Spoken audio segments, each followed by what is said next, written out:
죄짐 맡은 우리 구주 어찌 좋은 친구인지 걱정 근심 무거운 짐 우리 주께 맡기세. 할렐루야 할렐루야 할렐루야 할렐루야 할렐루야 할렐루야 할렐루야 할렐루야. 하나님은 영이시니 예배하는 자가 신령과 진정으로 예배할지니라. 아멘.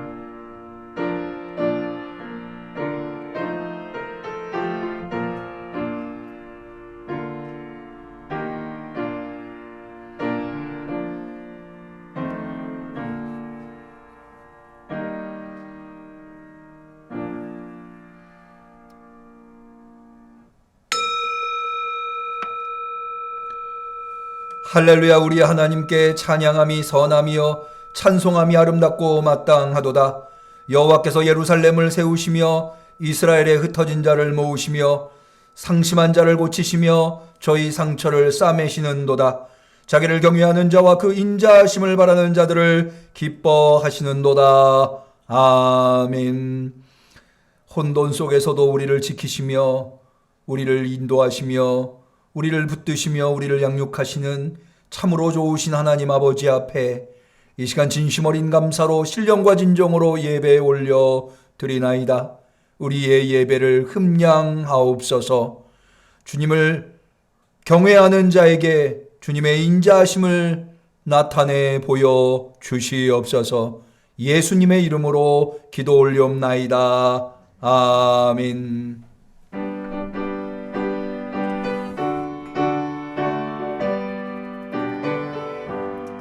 찬송하는 소리 있어 사람 기뻐하도다. 하늘아버지의 이름 거룩거룩합니다. 천하 사람 찬양하자. 거룩하신 하나님께 할렐루야 할렐루야 할렐루야 아멘. 아멘. 온 세상에 주님으로 나타나시사 우리의 예배의 주님이 되어주신 하나님 앞에 우리의 신앙을 고백할 때에 전능하사 천지를 만드신 하나님 아버지를 내가 믿사오며 그 외아들 우리 주 예수 그리스도를 믿사오니 이는 성령으로 잉태하사 동정녀 마리아에게 나시고 본디오 빌라도에게 고난을 받으사 십자가에 못 박혀 죽으시고 장사한 지 사흘 만에 죽은 자 가운데서 다시 살아나시며 하늘에 오르사 전능하신 하나님 우편에 앉아 계시다가 철이로서 산 자와 죽은 자를 심판하러 오시리라. 성령을 믿사오며 거룩한 공회와 성도가 서로 교통하는 것과 죄를 사하여 주시는 것과 몸이 다시 사는 것과 영원히 사는 것을 믿사옵나이다. 아멘.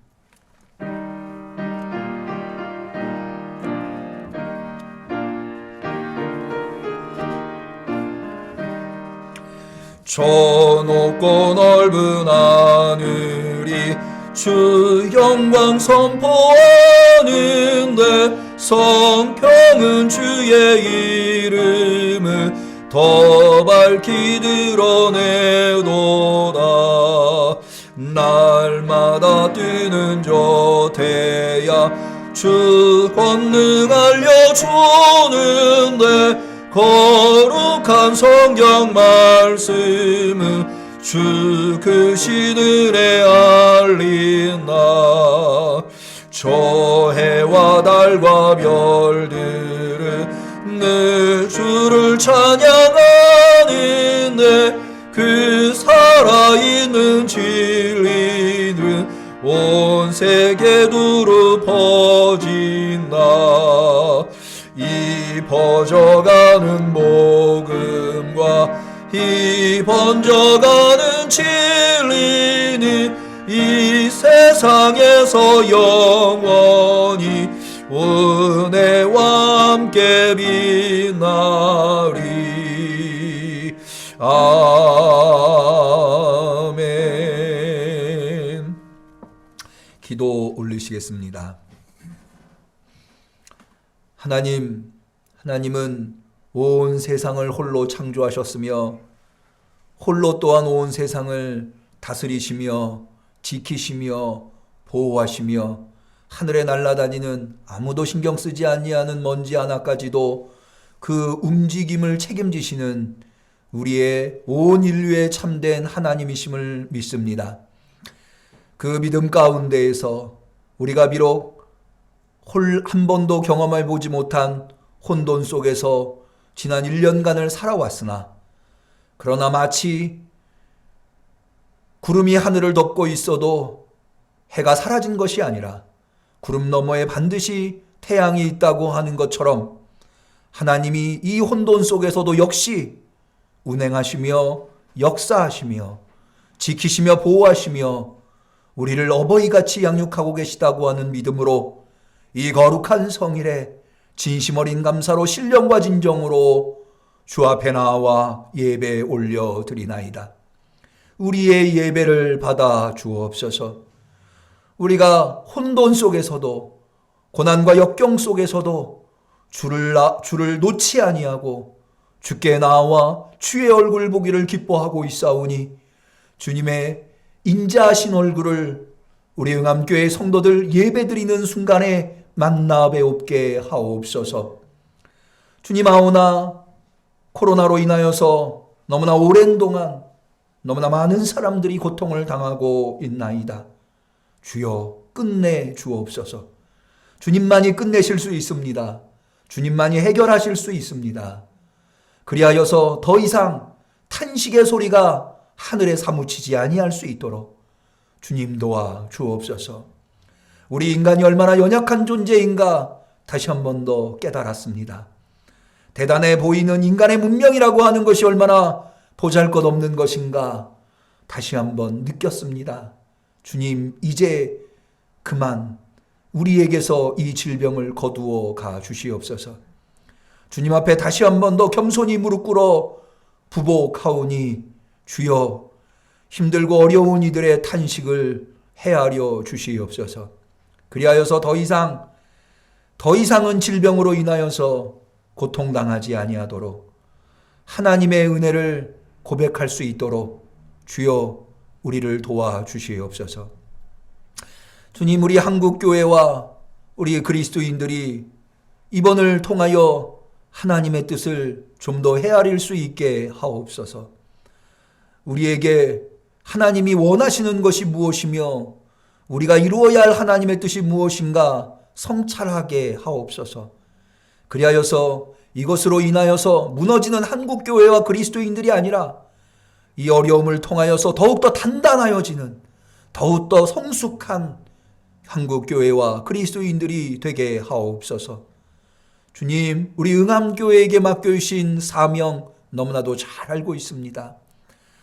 주님께서 우리에게 중차대하고 역사적인 사명을 맡겨주신 것은 그것으로 인하여서 우리가 힘들어하라고 주신 것이 아니라 오히려 힘내라고 이 어려운 시기에 그것으로 인하여서 삶의 힘을 얻으라고 우리에게 주신 사명인 줄로 믿습니다. 감사합니다.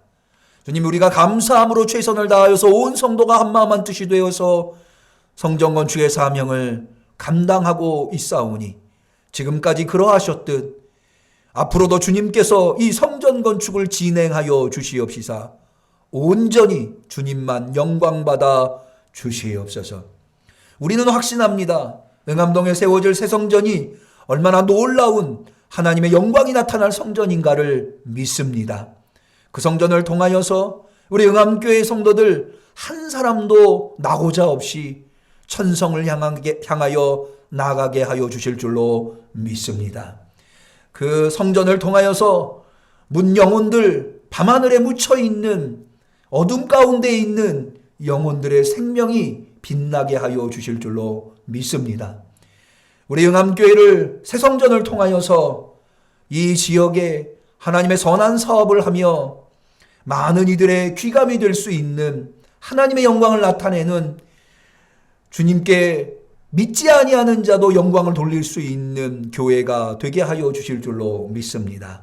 그 믿음을 가지고, 그 기대를 가지고 우리가 이 성전 건축에 임하고 있사오니 주여 우리를 도우소서. 그것 때문에 날마다 힘을 낼 수 있는 기반이 되게 하옵소서. 주님, 성전 건축을 뿐만 아니라 임직식을 또한 우리에게 허락하여 주시니 감사합니다. 주님, 주님께서 세우신 새로운 장로님 후보자, 권사님 후보자, 안수집사님 후보자 열심히 준비하고 계신 줄로 믿습니다. 부족하지만, 연약하지만, 그러나 주님이 주신 성직이기에 거부하지 아니하고 그것을 이루기를 저들이 원하고 있는 것 주님이 아십니다. 채워 주시옵소서.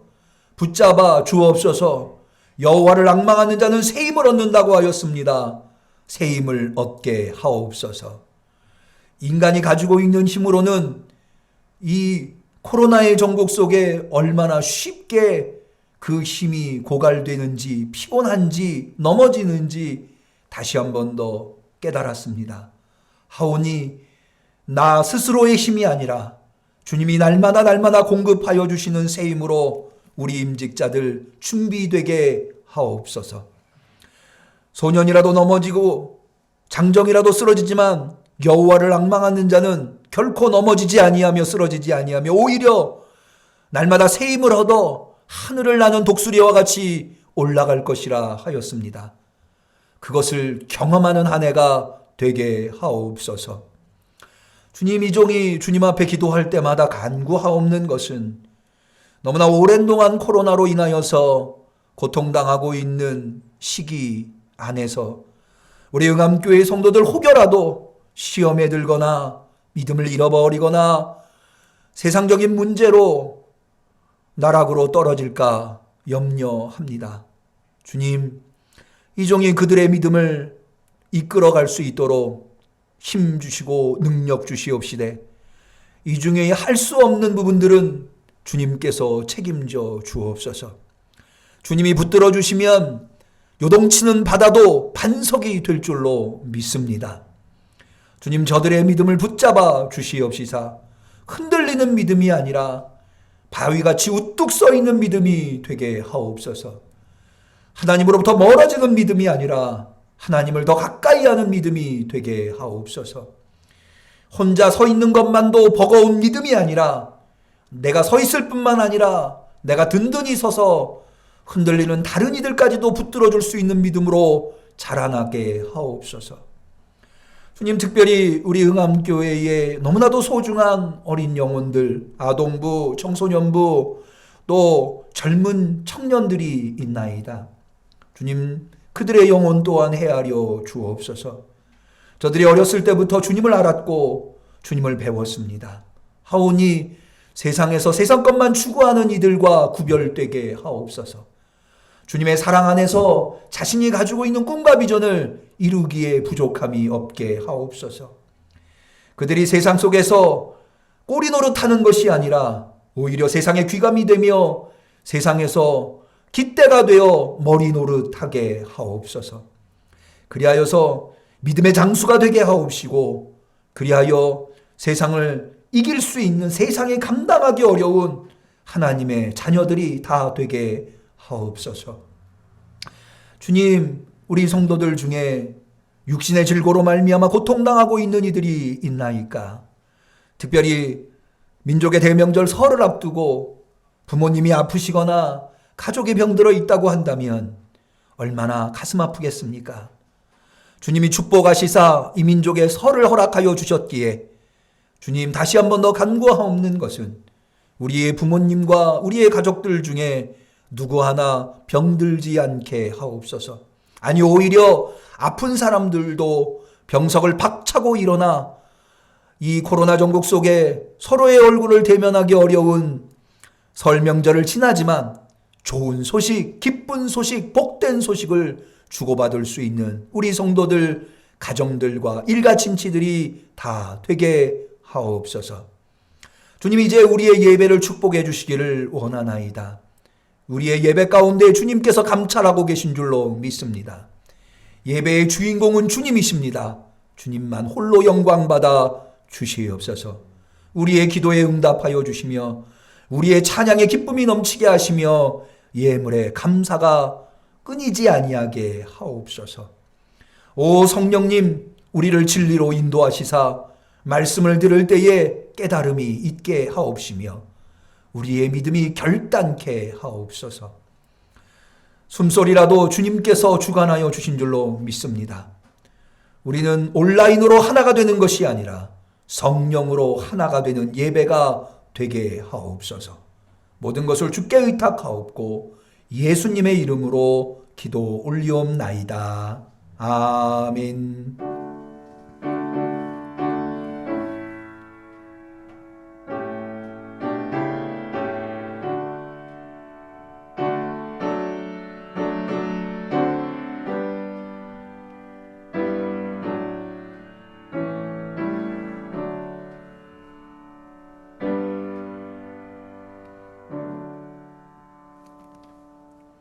하나님께서 우리의 간절한 기도를 들어주시기를 축원합니다. 성시교독의 시간입니다. 교독문은 31번 시편 142편의 교독문이 되겠습니다.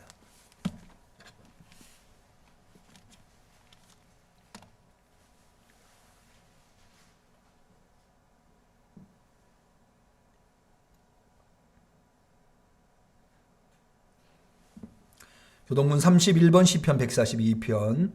내가 소리내어 여호와께 부르짖으며 내가 내 원통함을 그 앞에 토하며 내 심령이 속에서 상할 때에도 주께서 내 길을 아셨나이다.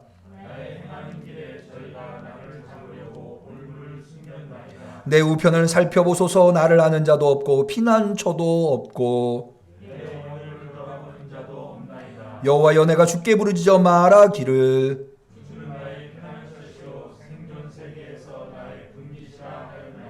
나의 부르짖음을 들으소서. 나는 심히 비천하니이다.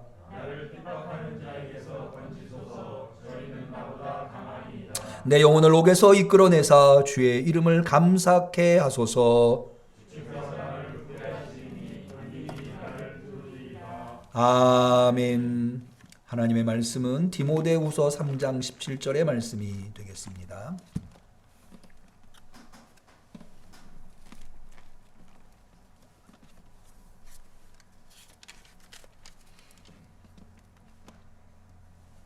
신약 성경 346페이지, 주연절 후 5번째 주일에 어려운 시대를 살아내고 있는 우리 영암교회 성도님들, 그럼에도 불구하고 주님 앞에 나와 예배드리시는 우리 영암교회 성도님들에게 주시는 소중한 하나님의 말씀, 디모데후서 3장 17절 말씀을 마음에 고이 새기는 의미에서 저와 한 목소리로 하나님의 말씀을 받들어 읽도록 하겠습니다. 이는 하나님의 사람으로 온전케 하며 모든 선한 일을 행하기에 온전케 하려 함이니라. 아멘. 저는 이 토요일 날 뉴스를 보는 것과 주일 날 예배를 마치고 집에 돌아가서 저녁에 뉴스를 볼 때에 사실 약간의 걱정과 염려를 하면서 뉴스를 보게 됩니다. 무슨 염려인가 아마 짐작하실 것 같아요. 혹여라도 교회에서 또 코로나가 발생하면 어쩌나. 그런데 어김없이 토요일이면 교회에서 코로나가 발생했다는 뉴스가 나오고 주일날도 나오고, 곰곰이 생각해 보면 요즘처럼 세상에 교회가 비난의 대상이 될 때가 있었나? 지난주에 우리가 욥기를 통해서 그게 얼마나 억울한 일인가, 또 억울함에도 불구하고 우리가 어떻게 해야 하는가에 대한 하나님의 말씀을 나누어 보았습니다만은 이것이 참으로 괴로운 일이 아닐 수 없습니다. 더군다나 교회를 책임지고 목회를 하고 있는 담임 목사의 입장에서는 더욱더 그러합니다. 우리가 억울하다고만 할 것이 아니라 이런 사회적인 현상을 경험할 때에 혹시 우리가 우리 스스로를 좀 성찰해 봐야 할 부분은 없는가. 이런 것들이 굉장히 중요하거든요. 물론 그 비난에는 억울한 측면이 많이 있습니다만 그럼에도 불구하고 성숙한 인격, 성숙한 신앙이라고 한다면 내가 들을 이야기가 없는가, 내가 나를 돌아봐야 할 부분이 없는가, 이런 것들을 생각하고 반추함으로 말미암아 교훈을 얻을 필요가 있다는 거죠. 그럼으로써 한 단계 더 도약하고 성숙한 신앙인이 될 수 있는 겁니다. 그래서 이런저런 고민을 많이 하게 되는데요. 결론부터 말씀드리자면 오늘날 한국교회가 이렇게 세상으로부터 손가락질 받고 비난받는 근본적인 이유에는 우리의 신앙이 그동안 편협하지 않았는가 라고 하는 것. 편협한 신앙이 지금까지는 코로나가 발생하기 전까지는 문제가 없었는데 그 편협한 신앙으로 문제가 발생한 것이 아닌가 라는 생각에 이르게 되었습니다. 왜 그런가 하면 사실 이 교회가 가지고 있는 공동체의 특수성이라고 하는 것 때문에 그런 듯 합니다. 교회는 이 세상에 있는 공동체들 중에 아주 유니크한 독특한 부분이 교회만 가지고 있는 특성이 있습니다. 그게 뭐냐 하면 바로 교회는 하늘을 지향하는 하나님의 나라를 지향하는 종말론적 공동체라고 하는 겁니다. 이 세상의 모든, 심지어 가정까지도 이 세상의 모든 공동체는 다 이 세상 것을 지향합니다. 그런데 교회는 이 세상 것을 지향하는 곳이 아니라 하나님의 나라, 하늘의 것을 지향하는 공동체가 교회입니다. 그런 의미에서 교회는 이 세상 공동체와 차별화되어 있는 공동체입니다. 그러기에 우리의 신앙은 늘 하늘을 향해 있어요. 하나님을 향해 있어요. 그리고 그것을 가장 중요한 가치로 여기고 있습니다. 지금까지는 그러한 신앙적 특성, 교회 공동체의 특성으로 신앙생활을 하고 교회를 이끌고 오는 데 문제가 없었습니다. 그런데 코로나로 말미암아 이제 문제가 된 부분은 뭐냐 하면 교회가 하나님의 나라, 하늘을 지향한다고 하는 것으로만 머물러 있고 교회가 그럼에도 불구하고 이 땅 위에 있다고 하는 것. 하늘을 지향하지만, 하나님을 지향하지만 이 땅 위에 여전히 있다고 하는 것. 이 부분을 놓치고 있지 않았는가. 무슨 이야기인가 하니 하나님과의 관계 대단히 중요합니다. 그게 가장 근본적이에요. 그러나 그 교회가 주님이 오시는 날까지는 이 땅에 있어야 되거든요. 그래서 이 땅에서 사회 공동체 안에 존재하는 공동체로서, 그러니까는 이웃과 교회와 다른 이웃들과의 관계성, 이런 것들은 우리가 소홀히 여기지 않았는가. 그러니까는 이 코로나 전국에서 이제까지는 교회가 그렇게 하늘만 지향하고 하나님만 지향해도 이 사회에서 우리가 하는 역할이 없다 하더라도 문제가 별로 없었어요.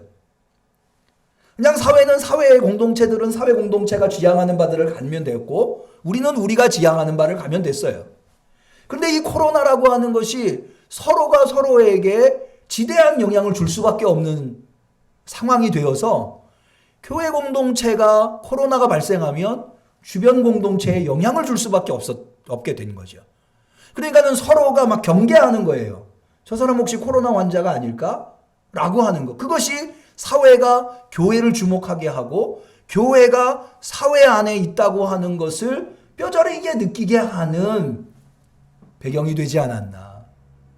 그러면서 이제는 교회가 어떻게 하나님을 지향하면서 이걸 놓쳐서는 안 돼요. 하나님을 지향하고 하늘을 지향하면서 동시에 이 사회의 일원, 구성원으로서 책임적인 존재로, 그러니까 우리의 신앙이 하늘을 지향하는 신앙일 뿐만 아니라 이 사회 안에서도 모범적인 신앙인으로서 편협한 신앙이 아니라 온전한 신앙으로 살아갈 것인가? 교회가 이 세상에 어떻게 그렇게 온전한 교회로서 존재할 것인가에 대한 문제가 대두되었다라고 하는 겁니다. 사실 이것과 관련해서 우리가 볼 수 있는 아주 좋은 성경책이 있어요. 그게 뭐냐 하면 베드로전서입니다.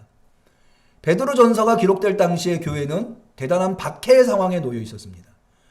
베드로전서가 물론 바울의 편지들 속에서도 이 기독교인들이 박해를 당했어요. 유대인들에게도 박해를 당하고 이방인들, 사도행전에 보면 잘 나와 있죠. 초대교회가 박해를 당했어요. 그런데 그거는 공권력에 의한 박해는 아니었어요.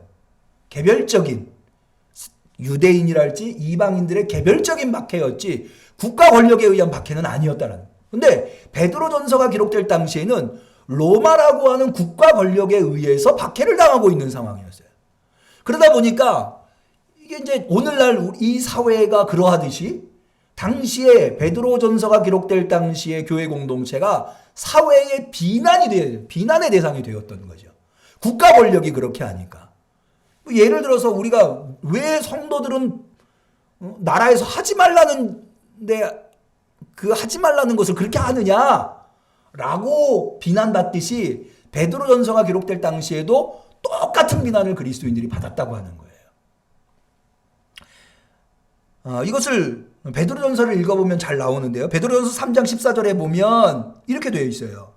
그러나 의를 위하여 고난을 받으면 복이 있는 자니라고 해서 신앙을 지키느라고 고난을 받는 상황이라고 하는 것을 우리가 미루어 짐작해 볼 수 있죠.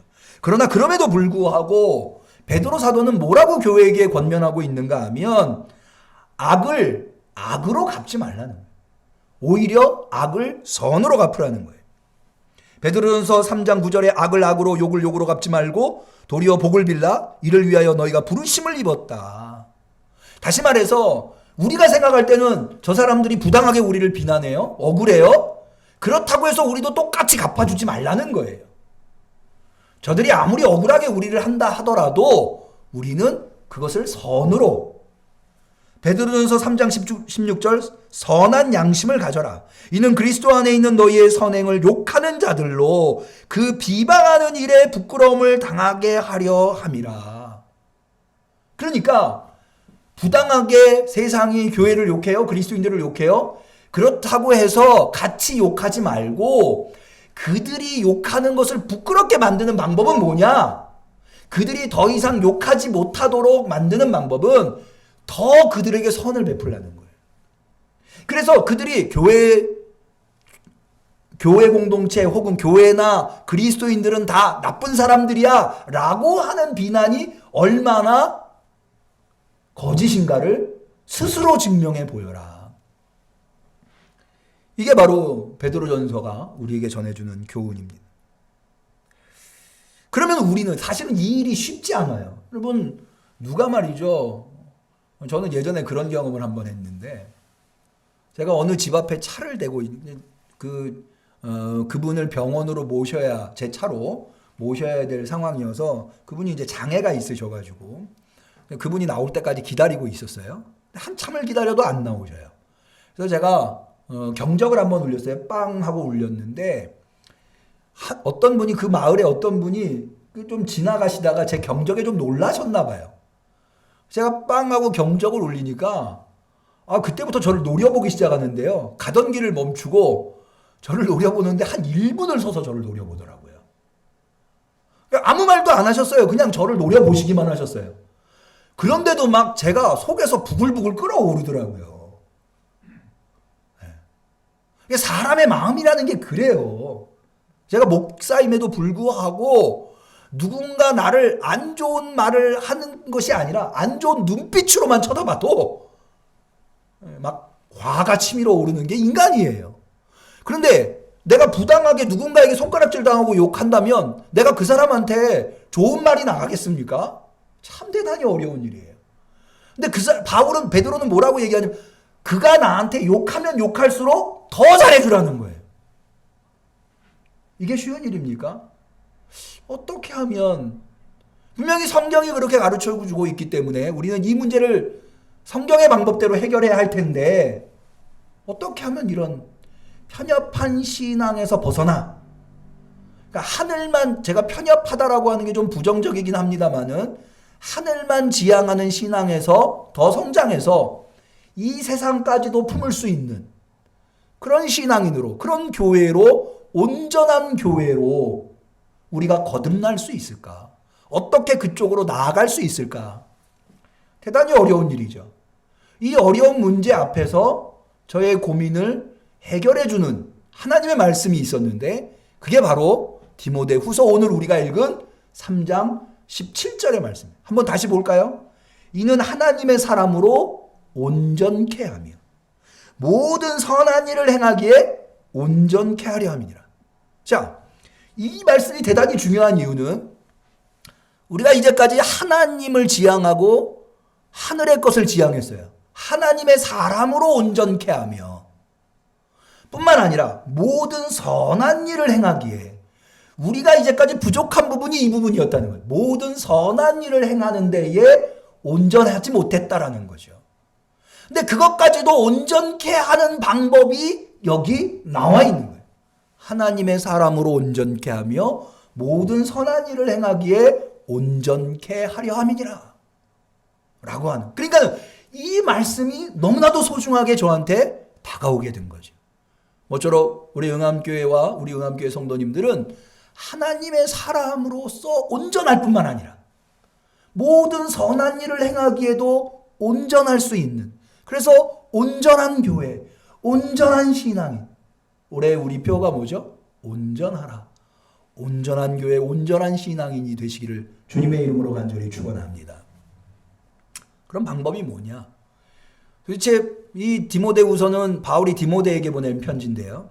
여기에서 어떻게 하나님의 사람으로 온전케 하며 모든 선한 일을 행하기에 온전할 수 있도록 하는 방법으로 바울이 디모데에게 제시한 게 뭐냐? 이걸 좀 살펴보려고 하는데요. 먼저 이 디모데후서라고 하는 하나님의 말씀이 어떤 성격을 가지고 있는가에 대해서 우리가 좀 살펴볼 필요가 있습니다. 이 디모데후서는 목회서신 중에 하나입니다. 바울이 쓴 편지들 중에 목회서신이 3권이 있는데요. 우리 성경에 디모데전서, 디모데후서, 그리고 그 다음에 나오는 디도서, 이렇게 3권이 목회서신입니다. 이 목회서신은 바울의 서신들 중에서 아주 독특한 자리를 차지하고 있는데요. 그건 뭐냐면 보다 사적이면서, 바울의 다른 서신들에 비해서 보다 사적이면서 그럼에도 불구하고 공적인, 무슨 얘기인가 하니, 자, 앞서 말씀드린 대로 디모데전후서, 디도서는 바울이 디모데라고 하는 인물과 디도에게 보낸 편지입니다. 그런데 바울의 다른 편지들, 예를 들어서 로마서, 고린도전서, 갈라디아서, 에베소서, 이런 건 다 누구에게 보낸 겁니까? 교회 공동체, 어떤 특정인에게 보낸 것이 아니라 교회 공동체에게 보낸 거예요. 교회가 안고 있는 문제를 해결하기 위해서 바울이 쓴 편지라고 할 수 있어요. 그런데 이거는 개인에게 보낸 편지이기 때문에 그런 로마서나 고린도전후서, 갈라디아서보다는 사적인 편지라고 할 수가 있는 거죠. 보다. 그럼에도 불구하고 그러면 바울의 편지들 중에, 서신 중에는 매우 개인적이고 사적인 편지 하나가 있는데 그게 뭐냐면 빌레몬서예요. 근데 빌레몬서는 목회서신이라고 하지 않아요. 왜 그러냐?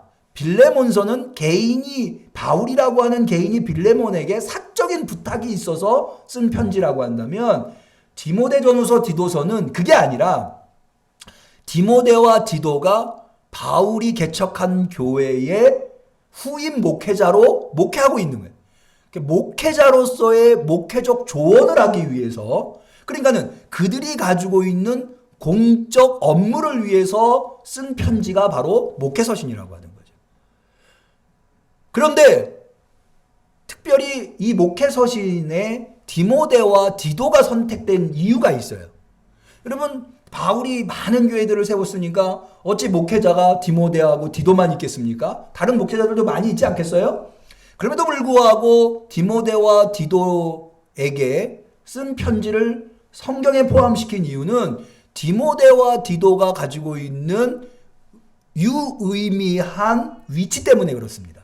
그건 뭐냐 하면 디모데는 우리가 잘 알고 있는 대로 바울이 너무나도 신뢰하고 사랑했었던 믿음 안에서 얻은 아들이라고 호칭할 정도의 인물이었어요. 그래서 바울은 교회가 문제가 생겼을 때마다 늘 누구를 보냈는가 하면 디모데를 보냈습니다. 고린도 교회에 문제가 생겼을 때도 디모데를 보냈고, 그리고 로마 교회에 문제가 생겼을 때도 디모데를 보냅니다. 그런데 디모데는 그래서 바울이 사도행전에 의하면 바울의 마지막 여정인 로마로 압송되어 갈 때 끝까지 바울의 곁을 지킨 사람이 디모데로 나오는 것을 볼 수가 있습니다. 그런데 이 디모데는 출신이 어떠한가? 어머니가 유대인이고 아버지는 헬라인이었어요. 그러니까 혼혈이라고 볼 수가 있는 거죠.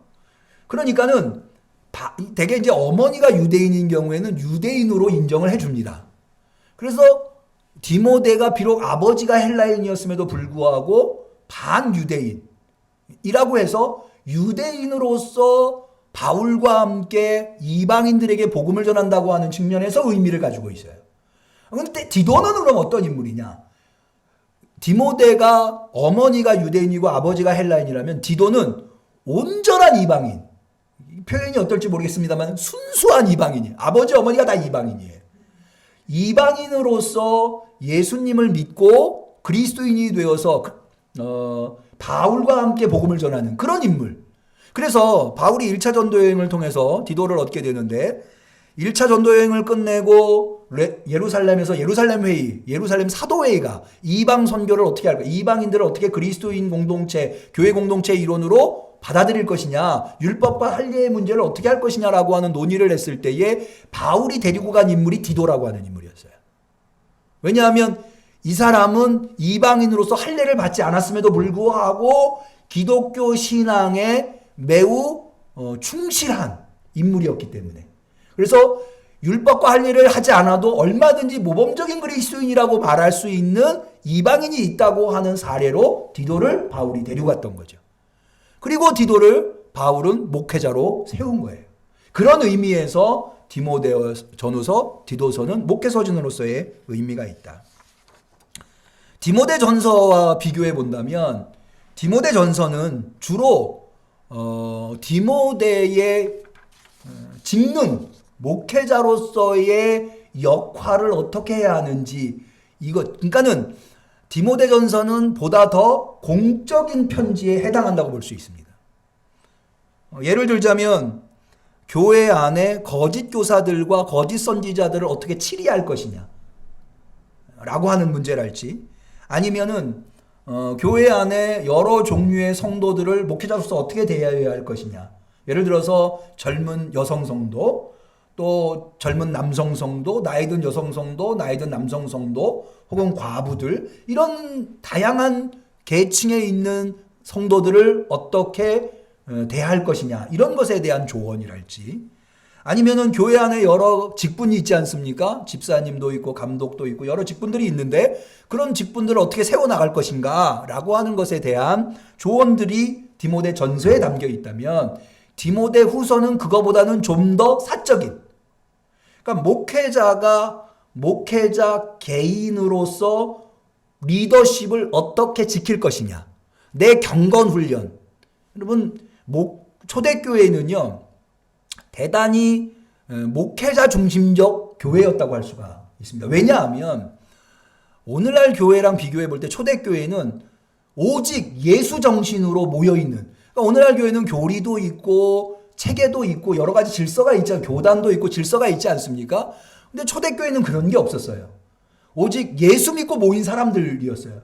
그러니까는 어떤 면에서 보면 저는 간혹 우리 신학자분이랄지 목회자분이랄지 이런 분들이 초대교회로 돌아가자 뭐 이렇게 얘기를 하는데 그 의미는 알겠어요. 무슨 의미? 초대교회가 가지고 있는 영성, 신앙적 열심, 순교적 각오 알겠어요. 그런데 사실은 저는 초대교회로 돌아가고 싶지 않아요. 왜냐하면 제가 이제 사도행전을 연구해 보니까, 그리고 또 바울서신을 연구해 보니까 초대교회가 얼마나 문제가 많은 교회인지 몰라요.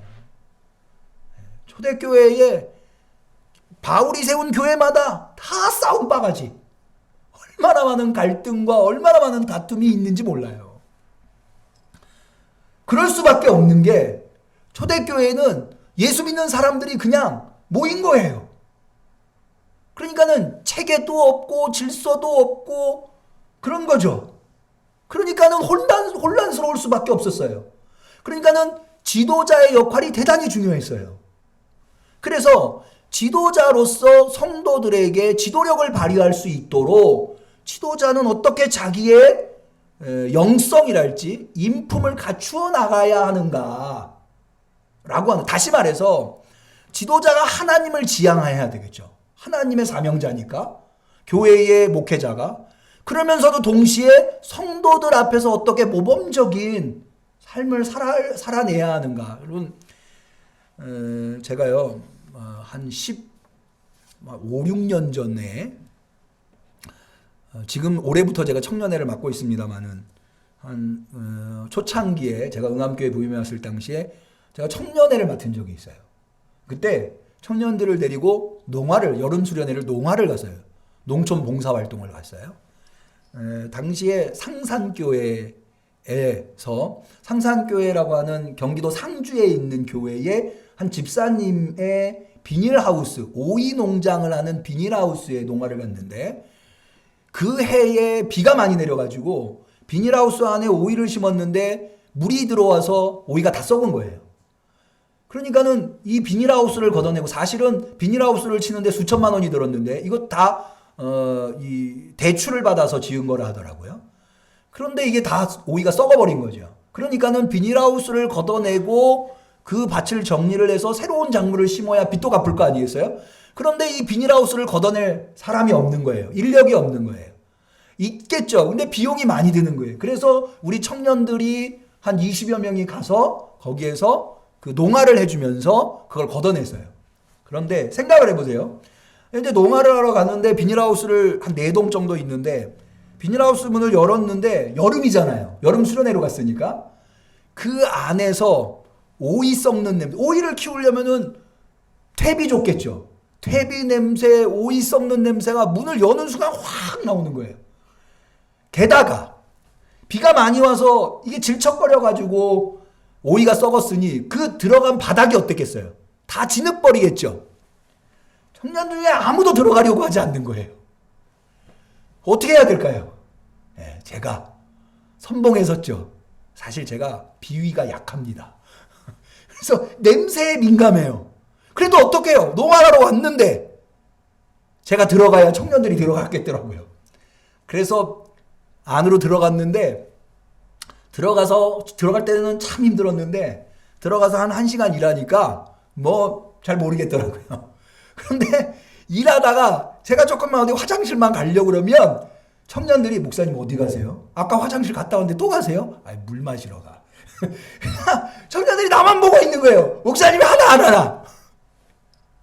저는 초대교회가 그랬을 것 같아요. 초대교회가 목회자와 아무도 예수만 믿었지 아는 게 없잖아요. 세상은 혼돈하고 교회는 무질서하고 목회자만 말. 그러니까 목회자가 하나님을 잘 섬길 뿐만 아니라 성도들도 잘 이끌어야 돼요. 여기 바울이 이야기하는 대로 하나님의 사람으로 온전해야 할 뿐만 아니라 목회자가 모든 선한 일을 행하기에 온전해야 했던 거죠. 그런 목회자의 입장을 누구보다도 바울이 잘 알아서, 바울이 여기에 디모데 후서에 사랑하는 아들 디모데에게 어떻게 하면 네가 온전한 하나님의 사람이 되고 모든 선한 일을 온전히 행할 수 있는 훌륭한 목회자가 될 것이냐 라고 하는 것을 조언하고 있는 거예요. 여기에 대한, 어떻게 온전한 하나님의 사람이 되며 온전히 모든 선한 일을 행할 수 있는가에 대한 바울의 해답은 결론부터 말하면 성경에 있다는 거예요. 성경. 자, 우리 한번 본문을 다시 볼까요? 성경의 기능이 뭐냐라고 할 때 15절을 한번 볼까요? 15절에 또 내가 어려서부터 성경을 알았나니 성경은 능히 너로 하여금 그리스도 예수 안에 있는 믿음으로 말미암아 구원에 이르는 지혜가 있게 하느니라. 성경엔 지혜가 있어요. 여러분, 시대가 혼란스러울수록, 문제가 생겼을수록 뭐가 필요해요? 지혜가 필요해요. 지혜가. 문제를 해결하려면 지혜가 있어야 되죠. 근데 어디에 지혜가 있어요? 성경에 지혜가 있다는 거예요. 오늘날 우리 시대도 마찬가지지만 바울이 이 편지를 쓰던 1세기 그레코 로마 사회는 지혜를 최고의 가치, 당시의 시대사조가 영지주의거든요. 그노시스라고 하는, 그게 바로 지혜를 추구하는 사상이에요. 근데 그 지혜는 영지주의에 있는 것이 아니라는, 어떤 철학에 있는 것이 아니라 플라톤, 아리스토텔레스나 이런 데에 있는 게 아니라는 거예요. 어디에? 성경에. 믿으시기를 바랍니다. 오늘날도 마찬가지예요. 우리가 이 세상을 살면서 사실은요, 성경이, 지난주에도 제가 그런 말씀을 드렸습니다마는, 성경이 우리에게 있다고 하는 것은 얼마나 소중한 일이고 얼마나 다행스러운 일인지 몰라요.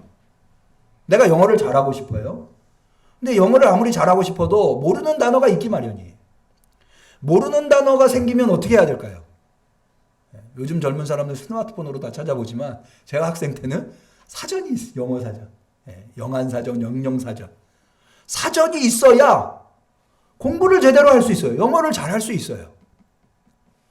성경은 마치 그런 것과 같아요. 내가 인생을 살면서 문제가 생겼어요? 그럼 난 뭘 보면 돼요? 성경을 보면 돼요. 성경을 찾아보면 되는 거죠. 그러니까 성경이 우리 곁에 있다고 하는 것이 얼마나 다행스러운 일인가 알 수가 있는 거죠. 왜? 성경에는 지혜가 있어요. 근데 특별히 성경이 우리에게 가르쳐주는 지혜는 어떤 지혜냐? 구원에 이르는 지혜라는 거예요. 다시 볼까요? 너로 하여금 그리스도 예수 안에 있는 믿음으로 말미암아 구원에 이르는 지혜다. 여러분, 그래서 성경에 있는 지혜가 아주 좋은 지혜. 세상의 지혜는요, 잠깐 필요했다가 그 다음엔 쓸모 없어지는 지혜. 그런데 오직 유일하게 성경에 있는 지혜는 다른 데서 쫓아올 수 없는 지혜가 성경에 있는데 구원에 이르는 지혜라. 근데 더 놀라운 사실은요, 이 구원이라고 하는 것이 성경이 가지고 있는 이 구원하는 지혜라고 하는 것이 그 성경을 배우는 사람의 능력에 따라서 구원에 이르기도 하고 이르지 못하기도 하는 그런 종류의 것이 아니에요. 다시 보죠. 능히 너로 하여금. 성경은 능히 너로 하여금. 성경을 읽는 사람이라면 많이 배운 사람이건 못 배운 사람이건 힘이 있는 사람이건 없는 사람이건 능히 구원에 이르는 지혜를 줄 수 있는 게 성경이라는 거예요. 믿으시기를 축원합니다. 그러면 성경은 어떻게 이런 능력이 있는가? 그 대답이 16절에 나옵니다.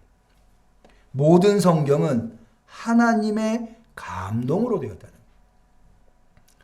성경은 하나님의 감동으로 되었기 때문에, 이 감동이라고 하는 단어가 아주 재밌는 단어인데요. 하나님의 바람, 왜 푸뉴마라고 하는 것이 이 바람이거든요. 하나님의 바람으로 되었다는 거예요. 다시 말해 하나님의 영. 고대 사람들은 영과 바람을 비슷하게 생각을 했어요. 하나님의 바람으로. 근데 곰곰이 생각해 보면요, 자, 우리가 바람이 불 때 그 가운데 있으면 바람이 안 불 때와는 현상이 달라지는 것을 볼 수 있어요. 예를 들어서 머리카락이 날릴 수 있죠. 또 옷 같은 것들이 날릴 수 있어요. 이게 내 몸에 부착되어 있는 것만 날리는 것이 아니라 내 몸도 사실은 바람이 불면 사람이 움츠러들게 되죠. 바람을 피하려고. 이런 현상들은 바람이 안 불면 하지 않는 행동들이에요. 바람이 부니까. 그러니까 하나님의 영에 사로잡혀 있는 사람들은 하나님의 영에 의해서 변화된 모습을 보여주게 되는데, 그게 바로 하나님의 뜻을 거기에다 기록하는 거예요. 하나님의 능력이 거기에 있는 거예요. 여러분, 하나님의 영은 하나님의 능력으로 또 묘사되기도 해요. 여러분, 사도행전 1장 8절, 성령이, 하나님의 영이 너희에게 임하시면 너희가 뭘 받죠? 권능을 받고. 그러니까 성경은 인간이 기록한 거는 그냥 문자죠. 그런데 인간이 기록했지만, 그러나 뭐에 의해서 기록됐어요? 하나님의 바람에 의해서 기록돼. 하나님의 영에 의해서 기록돼. 성경 안에는 뭐가 있어요? 능력이 있다는 거예요. 믿으시기를 바랍니다. 제가 제일 좋아하는 하나님의 말씀이 뭐냐면 누가복음 1장 37절이에요. 모든 하나님의 말씀에는 능치 못함이 없느니라. 모든 하나님의 말씀에는 능치 못함이 없느니라. 할렐루야. 왜요? 하나님의 감동으로 되었기 때문에. 그러면 하나님의 감동으로 된 성경이 구원에 이르게끔 하는 지혜의 종류가 뭐냐? 어떻게 해서 구원에 이르게끔 하느냐? 그 내용이 6절 하반절부터 나옵니다. 감동으로 된 것으로 거기 네 가지, 교훈과 책망과 바르게 함과 의로 교육하기에 유익하다. 이 교육하다라고 하는 말이 사실은 원어에 보면 제일 앞에 나옵니다. 이 교육하다라고 하는 말은 디다스코, 가르치다라고 하는 말과는 좀 차이가 있는데요. 이건 파이톤이라고 하는 말인데요. 이건 뭐냐면 양육하다라고 하는 쪽에 가까워요. 어리숙한 사람을, 부족한 사람을 채워줌으로 말미암아 자라나게 하는 것. 이게 교육이 여기에 나와 있는 교육. 성경은 그런 능력이 있다는 거예요. 어떻게? 자, 교훈과 책망과 바르게 함과 이게요. 이 단어들이 그냥 나열되어 있는 게, 자 보세요. 교훈이라고 하는 건 뭐냐면 하나님이 누구인가, 주로 교리적인 부분이에요. 예컨대 우리가 알고 있는 가장 대표적인 교리가 뭐죠? 삼위일체. 성경은 우리가 알 수 없는 하나님에 대한 것들을 우리에게 가르쳐 준다는 거예요. 그래서 하나님의 사람으로 온전케 하는 거예요. 하나님을 섬기는, 하나님이 누구인가를 알아야 하나님을 제대로 섬길 거 아니겠어요? 뿐만 아니라, 자, 책망이라고 하는 것은 잘못된 것을 잘못됐다고 알려주는 거예요. 책망. 여러분, 인생을 살다 보면 책망이 필요할 때가 있어요. 내가 잘못되고 있는데 잘못된 길로 간 것조차도 모른다면 그 사람이 어떻게 제대로 된 삶을 살아갈 수 있겠습니까? 잘못됐을 때 잘못됐다고 하는 걸 깨달을 수 있어야죠. 근데 문제는 뭐냐면 책망만 있어서는 안 돼요. 여러분, 누군가를 잘못됐다고 이야기하는 거는 쉬운 일일런지 몰라요. 잘못됐다고 얘기했으면 그러면 바른 길을 가르쳐 줘야 될 거 아니에요. 어떻게 해야? 여러분, 많은 사람들이 비난할 때 너가 지금 하는 행동이 잘못됐다라고만 얘기하지 어떻게 해야 잘하는 것이라고 그 방법을 가르쳐 주는 사람 별로 없어요. 그럼 그건 비난에서 끝나는 거예요. 그런데 성경은 책망에서 끝나는 게 아니에요. 책망과 바르게 함과 바르게 해요. 잘못된 것을 깨닫게 할 뿐만 아니라 바른 것이 무엇인가를 알려줘서 바른 길로 가게끔 만들어준다는 거예요. 더 나아가서 의로 교육해요. 의라고 하는 것이 굉장히 이 바울의 편지 안에서는 이걸 테크니컬 턴, 기능적 역할을 하는 단어인데요. 이 의라고 하는 단어는 로마서 1장 17절에 보면 복음에는 의가 나타나서 믿음으로 믿음에 이르게 하나니라고 하는 말씀이 나와요. 그래서 여기 바울이 사용하고 있는 의라고 하는 단어는 구원을 얻는 자격을 얘기해요. 그러니까는 하나님의 사람으로서 하나님이 누구신가에 대해서 알 교훈, 그 다음에 이 세상에서 구원에 이르도록 책망과 바르게 함으로 우리를 이끌어서 궁극적으로는 구원에 이르게 하는 이런 방법을 통해서 성경이 우리를 어떻게 만들어줘요? 하나님의 사람으로 온전케 하며 모든 선한 일을 행하기에 온전케 만들어주는 거예요. 여러분들에게 깨달음이 있으시기를 축원합니다. 그러니 우리에게 성경이 얼마나 소중합니까? 저는 지난주에 한 성도님과 통화를 했는데요. 이 성도님은 신앙으로 살려고 대단히 애쓰시는 성도님이었어요. 성경도 여러 번 읽으시고요. 직장생활 하시면서. 그런데 이분이 저한테 하시는 말씀이, 이분이 몇 년 전에 아주 고가의 누구나 다 갖고 싶어하는, 부러워하는 아파트를 분양받았어요. 고가의 아파트예요. 잔금을 치르고, 계약금을 치르고 잔금을 치를 때가 가까웠나 봐요. 그런데 이제서야 알게 된 것이 이 아파트가 너무 고가의 아파트다 보니까 잔금을 은행에서 대출받아서 대부분 많이 잔금을 치르잖아요. 근데 이 아파트의 경우는 은행 대출이 안 되는 거예요.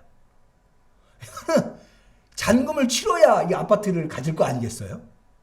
잔금을 치를 방법이 없는, 대출 받아서 해야지 했는데 잔금을 치를 방법이 없어. 그래 이것 때문에 고민이 돼가지고 목사님 성경을 읽어도 성경이 눈에 들어오지 않습니다.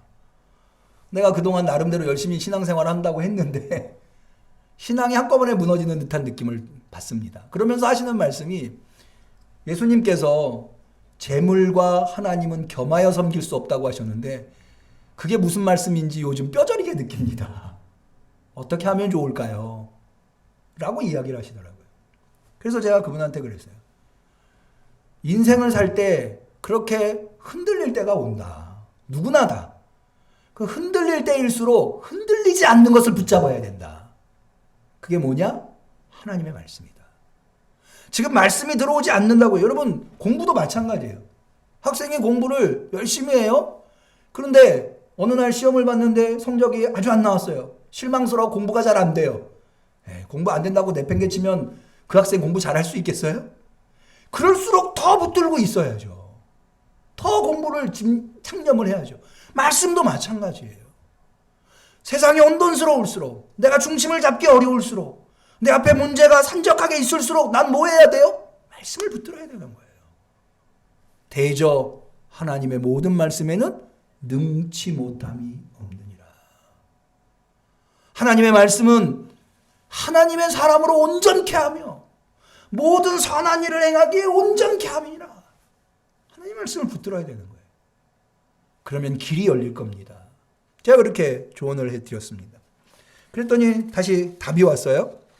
목사님 조언대로 제가 이번 주말에는 다른 일 다 제치고, 아니 내가 고민한다고 당장 뭐 잔금이 마련되는 것도 아니니까 다 제치고 오직 성경만 읽었습니다. 그러니까는 막 뭐 안에서 소용돌이 치던 그 걱정과 근심이 싹 가라앉는 듯한 느낌을 받았습니다.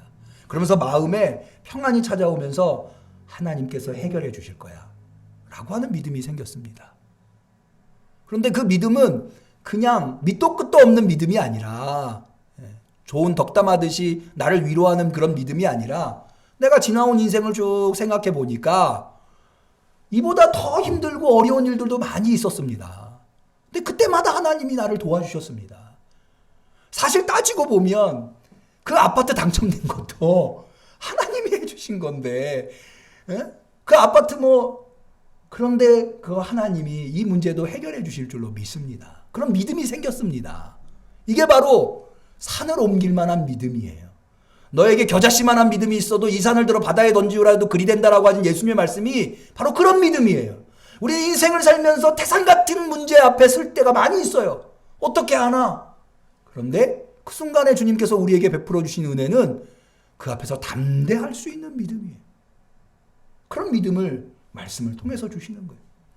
교훈과 책망과 바르게 함과 의로 교육하여서 우리를 온전케 하며 하나님의 사람으로 온전케 하며 모든 선한 일을 행하기에 온전케 하는, 그래서 우리 한국교회와 그리스도인들이, 우리 응암교회가 어느 때보다도 더 말씀에 창념하고 말씀을 붙들고 온전한 하나님의 교회, 온전한 하나님의 사람, 온전히 선을 행하는 자로서 설 수 있는 기회가 지금이 아니겠는가, 그런 깨달음을 받게 되었습니다. 모쪼록 우리 응암교회 성도님들 온전한 믿음의 사람들이 되시기를 주님의 이름으로 간절히 축원합니다. 기도하겠습니다. 하나님 아버지,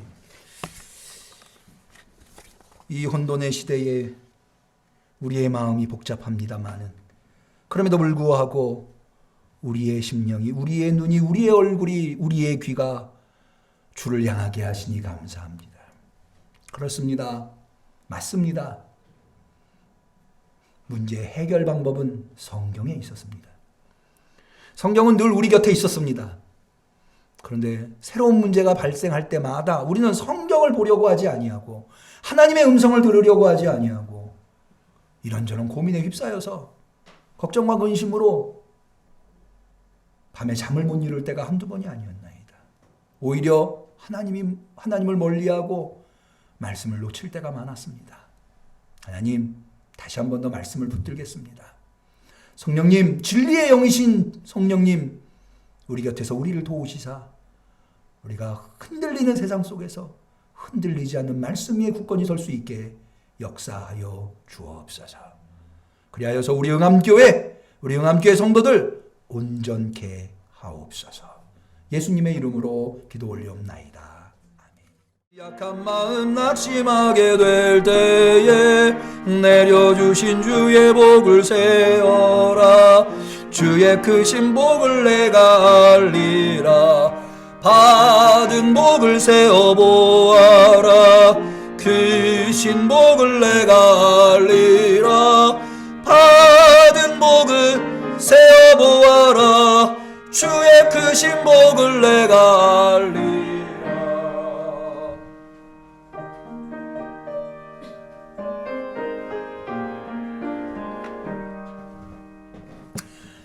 주님 앞에 귀한 예물 드리는 손길이 있습니다. 11조 선교헌금, 목적헌금, 건축헌금, 주정헌금, 감사헌금, 유하나, 윤경한 성령 충만 주세요. 여호와 일에 하나님 감사합니다. 정길순 집사님, 김재인 권사님, 김태현, 김사랑 어린이 감사 예물 드렸습니다. 여기 봉헌해 주신 예물뿐만 아니라 은행 계좌를 통해서도 예물 드려주신 손길들이 있습니다. 주보에 기재하겠습니다. 기도 올립니다. 하나님 아버지, 너무나도 혼란스럽고 결핍되어 있는 세상 속에서 하나님을 찾을 수 있는 지혜를 허락하시고 그것도 너무나 감사한데 하나님께 기쁨으로 드릴 예물이 있게 하신 것 참으로 감사를 드립니다. 우리 성도들 눈물 어린 마음으로 진심 어린 감사로 주께 예물 드렸사오니 이 예물을 기뻐 받아 주시옵소서. 주님, 다 어렵다고 합니다. 다 부족하다고 합니다. 모자라다고 합니다. 예물 드린 손길이라고 왜 부족하지 않겠습니까? 모자라지 않겠습니까? 그러나 그 해결은 오직 여호와 하나님 만군의 주에게 있는 줄로 믿고 깨달아서 이렇게 예물 드린 것이오니 이 예물이 저들의 믿음이 되었사오니 내 믿음대로 되리라. 내 믿음대로 되리라. 약속하신 말씀을 성취하여 주시옵소서. 그래서 부족한 것 붙들고 끙끙 매는 세상 사람들에게 우리 성도들이 귀감이 될 수 있도록 그리하여서 차고 넘치는 은혜, 내가 차고 넘칠 뿐만 아니라 그 차고 넘친 것을 가지고 교회를 섬기며 성도들을 섬기며 모든 선한 일을 행하기에 부족함이 없는 우리 성도들로 삼아 주시옵소서. 간절히 축복하오며 예수님의 이름으로 감사하며 기도 올리옵나이다. 아멘.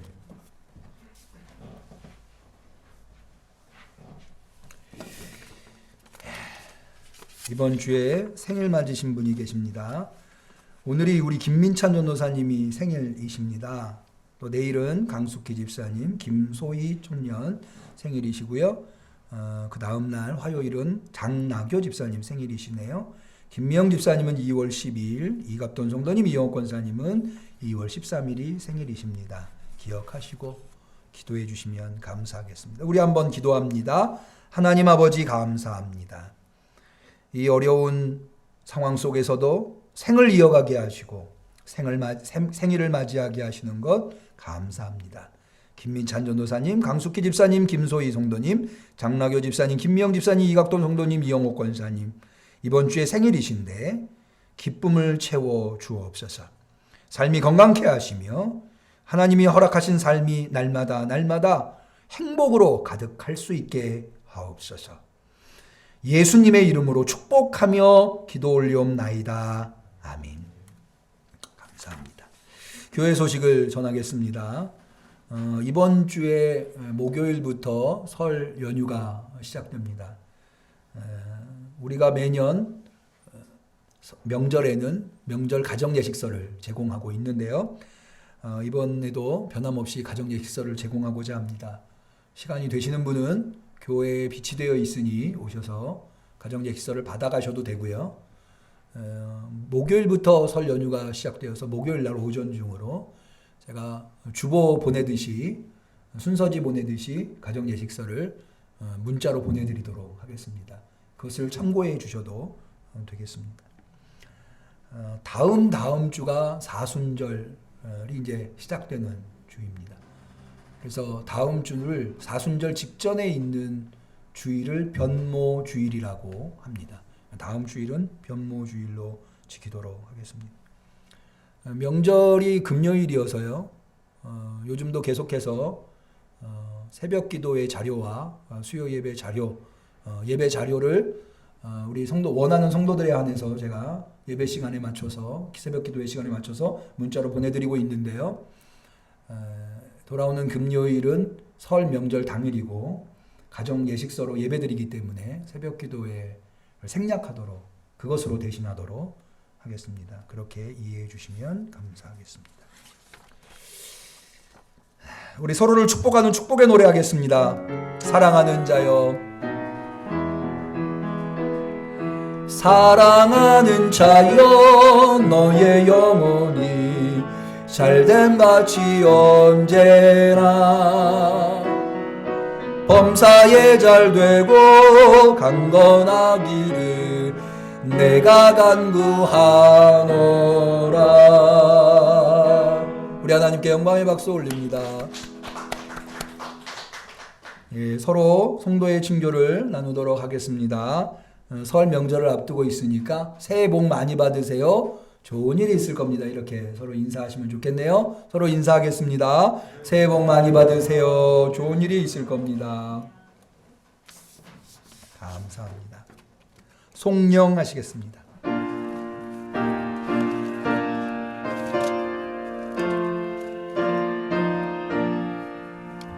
이 천지가 만물들아 복 주시는 주 여호와 전능 성부 성자 성령 찬송하고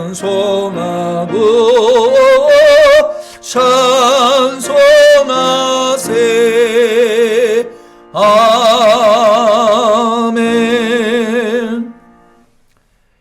이제는 인생의 문제에 부딪힐 때마다, 믿음이 흔들릴 때마다 거기에 대한 해답을 하나님의 말씀 성경에 담아두어 하나님의 사람으로 온전케 되며 모든 선한 일을 행하기에 온전케 될 수 있도록 만들어주신 예수 그리스도의 은혜와 하나님 아버지의 사랑과 성령님의 교통하심, 충만하심, 역사하심이 온전케 하시는 하나님의 뜻이 성경에 담겨 있다는 믿음을 갖고 더욱더 성경의 말씀에 집중하고 창념하기로 결단하는 우리 성도들 머리머리 위에, 우리 응암교회 위에 지금부터 영원까지 함께 하시기를 간절히 축원하옵나이다. 아멘.